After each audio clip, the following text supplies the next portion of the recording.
Boa noite, amiguinhos! Tudo bom com vocês? Eu sou a Prof. Tainara e eu voltei aqui novamente para um novo vídeo.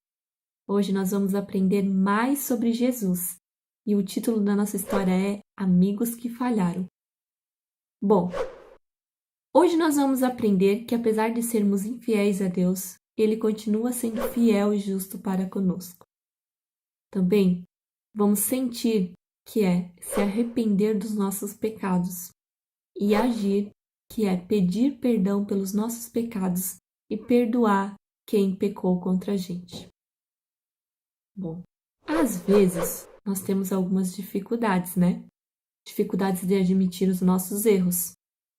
Por exemplo, quando deixamos de fazer as tarefas, nós temos que admitir que foi preguiça, né? Nós não fizemos porque não queríamos naquele momento, damos prioridade a outras coisas. Preste muita atenção, faça suas lições de casa, brinque, obedeça o papai e a mamãe, tá bom?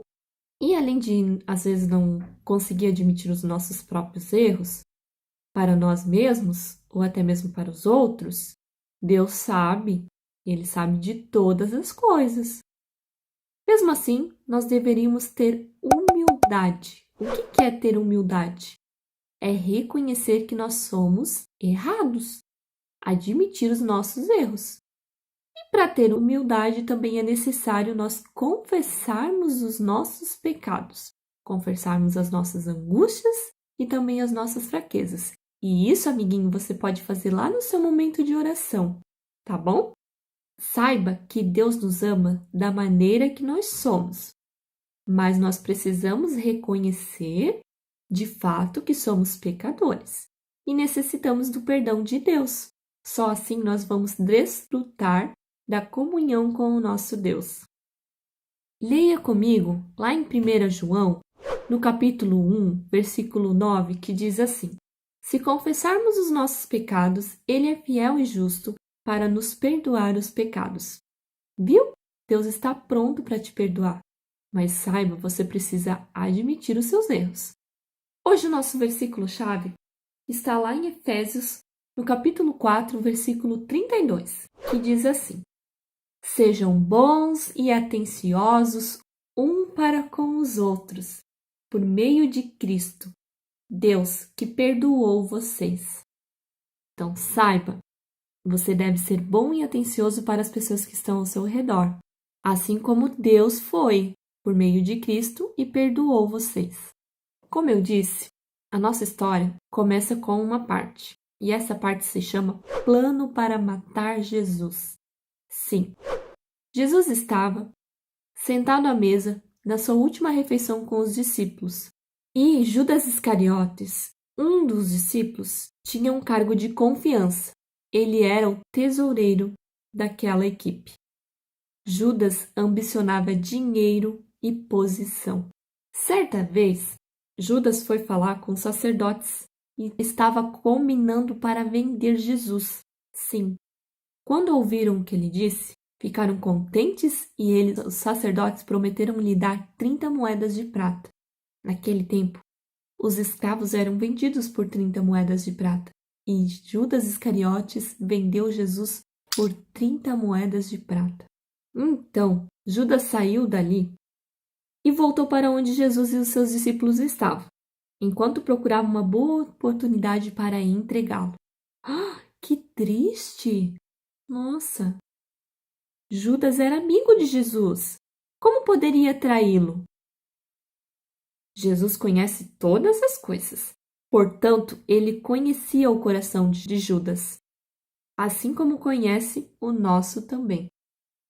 Os discípulos prepararam a Páscoa, conforme Jesus havia ordenado. Lá em Mateus 26, do 14 ao 25, vocês podem acompanhar essa história, que está também em Marcos 14, do 10 ao 11. Os discípulos prepararam a Páscoa, eles sentaram à mesa para jantar com Jesus. Era a última noite que Jesus passava com eles. Jesus estava triste, sim, porque ele sabia que Judas iria traí-lo. Veja o que Jesus disse no jantar. Ele disse assim, Mateus 26, no versículo 21. Um de vocês vai me trair. Todos ficaram tristes e lhe perguntaram, o Senhor está achando que sou eu, está? Até Judas perguntou, e Jesus apenas respondeu, quem está dizendo isso é você mesmo. Nossa, que triste, né? Judas vender Jesus por 30 moedas de prata, trair o mestre que lhe ensinava, que era seu amigo. Poxa, mas aconteceu outro momento muito triste. Não foi só Judas que acabou traindo Jesus, sabia? Sabia que Pedro negou Jesus? Pois é, Pedro, o amado Pedro. Lá em Mateus 26, do 17 ao 75, conta essa história. E também em Lucas, no capítulo 22, do versículo 54 ao 57. E em João 13, do 21 ao 30. Você pode acompanhar na sua Bíblia também, viu? Por isso é importante você ter lápis e um caderninho para anotar. E depois você ir lá ler na sua Bíblia o que fala, o que relata bem certinho, viu?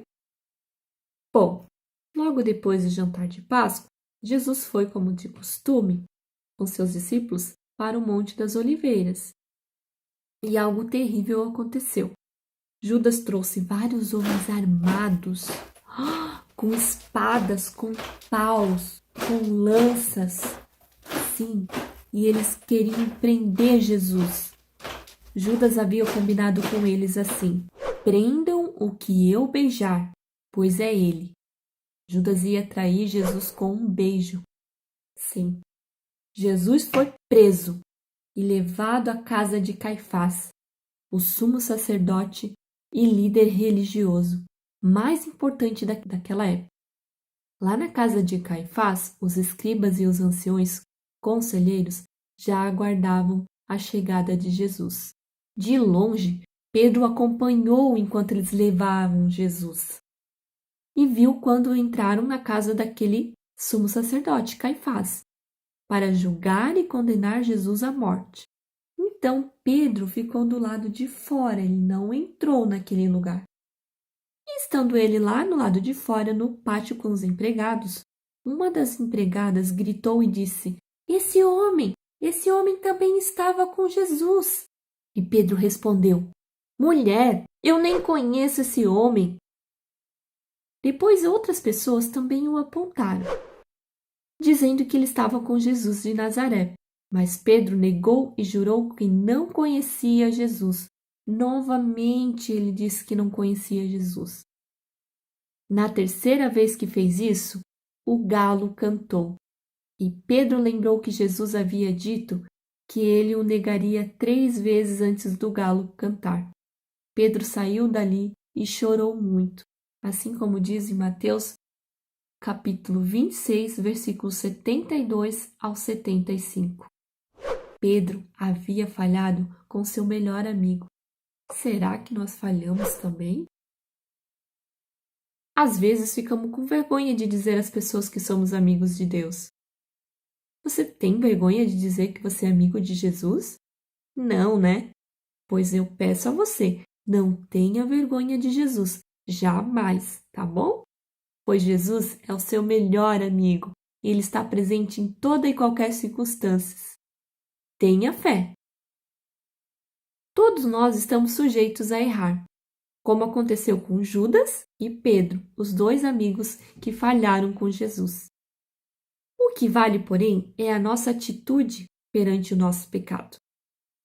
Judas sentiu remorso, mas não se arrependeu e ele decidiu tirar a sua própria vida. Já Pedro viu o sofrimento de seu mestre, sentiu-se culpado e arrependeu-se e decidiu continuar seguindo Jesus. Lá em Mateus, no capítulo 6, versículo 12, diz o seguinte: perdoa as nossas ofensas como também nós perdoamos as pessoas que nos ofenderam. É uma parte da oração do Pai Nosso. Fugir do pecado? Isso é o que nós devemos fazer como seguidores de Cristo? Claro que não. Bom, mas se infelizmente você pecar, não se esqueça. Jesus está pronto para lhe perdoar. Basta se arrepender e pedir perdão. Tá bom, amiguinhos? Não esqueçam. Se pecou, se falou uma mentirinha, desobedeceu o pai e a mãe, arrependam-se, peçam perdão e não erre mais, certo? Em seguida, nós também temos a segunda parte. Lá em Mateus 6, no versículo 12, que diz: perdoa as nossas ofensas como também nós perdoamos. Bom, a primeira parte que eu falei foi perdoa as nossas ofensas, as nossas dívidas. E a segunda parte diz assim: como também nós perdoamos aqueles que nos ofenderam, ou aqueles que pecaram contra nós. Então, nós devemos lembrar que assim como nós erramos com Deus, às vezes nossos amigos também vão errar com a gente. Portanto, devemos perdoá-los. Tá bom, amiguinhos? Então, exerça o perdão, ame a Deus, não se envergonhe de falar do amor de Deus e saiba, se você pecou, você pode pedir perdão, que Jesus está pronto para perdoá-lo. Então, essa seria a nossa lição de hoje. Um beijo para vocês e até a próxima. Tchau!